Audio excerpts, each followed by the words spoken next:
le top 5 des souris que j'ai testé en 2025 et que je recommande pour 2026. Bon, c'est pas dans l'ordre, mais je vais mettre ma petite préférée à la fin. Avant tout, bonne année. Moi, c'est Medley, je fais des tests de clavier et de souris et je t'aide à choisir ton setup gaming. Si t'as besoin de recommandations, tu peux aller checker dans ma bio. Alors.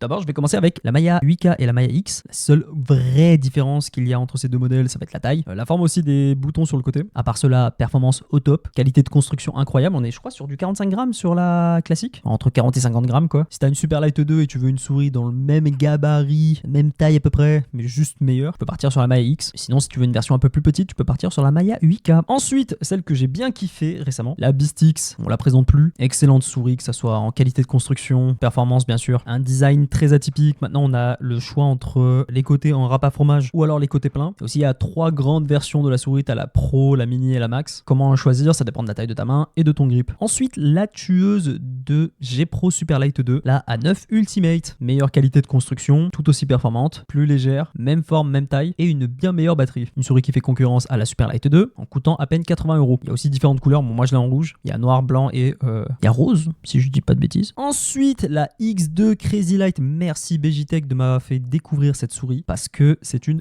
pépite pour les joueurs clos, voire en fingertip si vous avez de grandes mains. Cette souris est juste géniale. De base, moi, je joue pas en clos, je joue en un hybride clos-palme.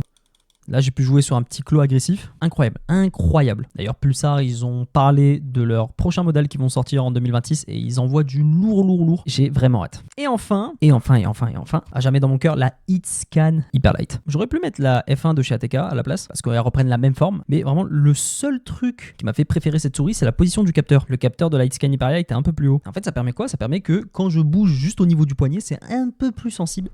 Waouh, l'accent du sud. Quand je veux bouger juste le poignet, j'ai cette impression que c'est plus sensible. Et c'est normal parce qu'il y a plus de distance entre la paume de ma main et le capteur. Tout simplement. Voilà, bisous.